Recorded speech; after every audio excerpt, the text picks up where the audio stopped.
Hello, my name is Lincoln and welcome to my channel. I figured in today's video I would let you know a little bit more about the book that I'm currently writing.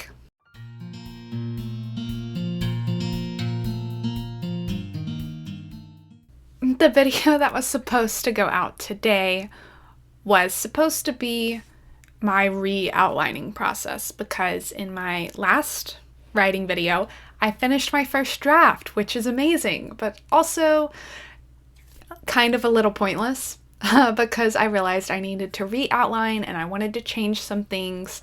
So the video today was supposed to be me doing that and trying to figure out a way that I can outline from the very beginning so this doesn't have to happen again, because this is actually like the fourth time that I've written a book and then realized major things need to change and have to re-outline. But luckily this is the first one that it's after the first draft and not like the third draft. Since I'm not done outlining, like I'm halfway there, but I just want to be sure that it is all fleshed out. So I'm not gonna like rush it. I figured I would explain what my book is about. At least a little bit. I won't go too much into depth, but you know. So right now I'm writing a Victorian romance and I'm still trying to decide if I want steampunk elements in it, because the steampunk elements made more sense when this was more of like a travel romance where they were like on the road together, but now they're not. So I don't know, maybe there'll be a little bit of steampunky elements, but it won't be like full blown out steampunk with dirigibles and guns and goggles and all this other stuff, but it's definitely a Victorian romance. And my book is going to be dual POV, with one POV being the female character and the other POV being her love interest, the male character. I don't want to go too in depth with the characters because I definitely want to like show off them in their own separate video because they deserve it. But it is dual POV, and with me doing the snowflake method for outlining, I can give you the one sentence summary. It's supposed to be 15 words or less, but I did not do that. It's written over here, so I'm just gonna like read it to you. But it's, if she doesn't prove herself capable by being a successful governess, her parents will marry her off, which is the last thing she wants because love only gets in the way. Or at least that is what she thought until she meets the new stranger in town, who just so happens to be her new boss.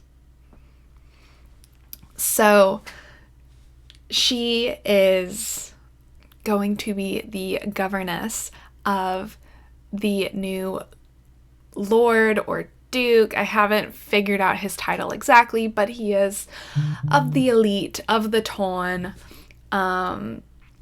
He is needing a governess for his niece. Lillian, even though she is most definitely not qualified, she finagles her way into getting the job so she doesn't have to marry this other weird man that she is not in love with. And then when she meets the lord of the house, the duke of the house, everything changes. So I'm really excited. This is going to be a very slow burn, and it's also going to be a clean romance. Just because it is within the Victorian times, I'm kind of thinking that like it's gonna just stay really, I'm drawing inspiration from like Pride and Prejudice and Emma and all those different types of things where like they may fall in love quick, but they don't always show it and they pine for one another and just kind of let it linger on to the very last possible minute and then get the payoff there.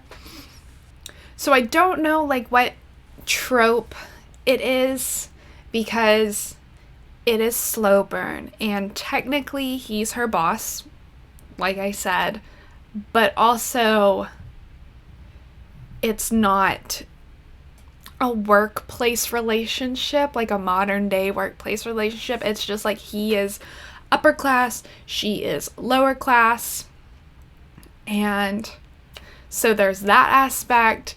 And also they kind of become friends first because it is a slow burn.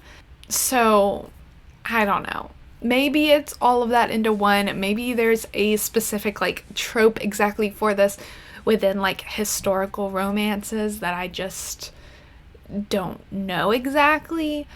But either way, I'm excited for it. I got the inspiration for this book from a dream, actually, and all this stuff. So like it was a very weird dream. It's nothing actually like what the book is, but just thinking about the next day, I was like, ooh, what if there was someone who wasn't qualified for the job but did the job, and then they fell in love? And also one of the things that I've changed is it was a travel one. So essentially he was on his last traveling hurrah before he had to take over his father's business, which like as an upper class like lord or duke, like it was like more of like government, more of like before he took over governing a town or city and stuff like that. And his sister was the one who needed the governess and needed the travel companion because their travel companion got sick and wasn't able to travel anymore. And it was like a 5-month tour around the country before he was meant to be married off and start governing this town, and the sister before she went off to finishing school. And one of the main reasons that I changed it from being traveling to just stationary, living in one spot, is because when you're traveling, you have to introduce so many new characters for it to like feel fleshed out. Because like if they're traveling, they're not just going to be interacting with just them. Like it's not possible. And just trying to figure out places for them to like stay and stuff like that, and for how long. It was very obvious how two-dimensional the rest of the world was compared to them. And I realized that I could still have them go on all these different adventures and do all these different little things in one spot. And that way you can really get to know her family and her friends, as well as him and his friends.